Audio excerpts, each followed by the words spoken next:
What's up, everybody? So, we all know how hard it is to buy a home nowadays, and apparently, Chinese buyers are grabbing up homes. And let's get into this article about it.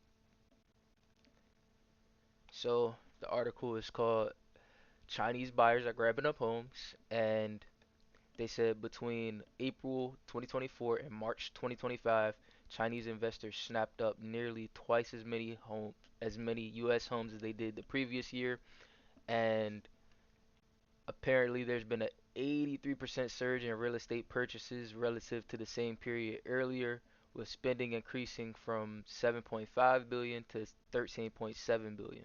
So, um, that's a big difference. Um, there's also a lot of buying from Canada, Mexico, and India. Um, it says Chinese purchasers, the average price of the house that they were buying was around 1,168,000, which is not really the average home price, which is pretty. It's not exactly a mansion either though.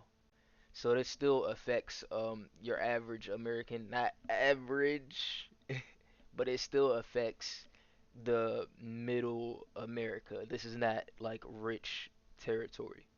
So yeah. And the houses, they have the location of where the houses are being purchased, and it says 36% of Chinese buyers purchase properties in California, followed by 9% in New York, which means California, which is already expensive. So thinking about the location anyway, $1 million is not the average home price. It's probably around like 400,000, 500,000. But if we're thinking about California and New York, this probably is the average home price. They're buying the average from middle America and California. They're taking the average homes, and yeah, they're not exactly. I wouldn't say they're living in them. They don't tell you in the article, but they're not really living in them. They're just buying them for an investment, probably renting them out and or trying to flip them, whatever way the investment goes. I'm sure they'll find out how to make the most money out of it. And the thing that caught my eye the most was the comments from the people on this article.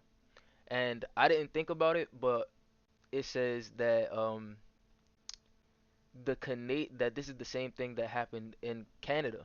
And I don't know if everybody knows, but Canada has extremely high housing prices, and most of their most Canadians, the middle Canadians, cannot afford to buy a home, and it's not even something like well, you would say Americans can't buy a home as well, right? But this is something that they feel like they can't even accomplish within a lifetime, which is which is not something that we should want here in America. So let's just get into some of these comments. It says this is exactly what wrecked the housing market in Vancouver and why the housing prices are so unaffordable. There needs to be tighter restrictions and heavier taxes weighed against these foreign investors. Otherwise, our housing crisis is going to deepen. Yep, we're already in a housing crisis and it's getting worse. And also, there was one that I wanted to talk about too. Yeah, this one right here. If Americans can only buy condos in China, no purchase of land allowed, shouldn't Chinese foreigners be restricted in a reciprocal manner?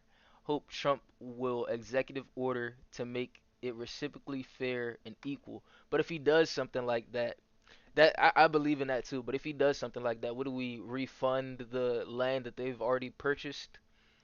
I I don't I don't know how exactly that would work, but I would like to replace restricted with banned. I, banned.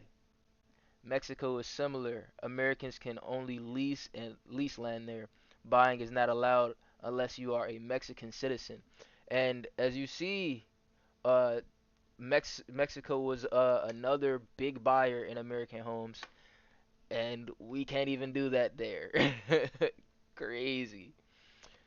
So I feel like if we can't do stuff, do certain things in their lands, then they shouldn't be able to do certain things in ours. It's simple. I don't know why it's such a it's such a crazy thing to some people. And some people, just like with the tariffs, if they're gonna tax us to sell things in their lands, then we should tax them the same amount to sell stuff over here, right? I don't know why that's such a why that's so controversial, but this is it doesn't seem it should be so controversial to me, and I hope this doesn't make the housing crisis too much worse. But apparently, California is gonna be a crazy expensive place to live in, followed by New York. These places are already crazy expensive to live in, but when you got investors that are just wow, and then they don't care. They're not doing anything for the economy. All of their money is going right back to China. It's not. It's gonna be a terrible place to live in in my opinion. But I don't know. Let me know what you think, and I'm out.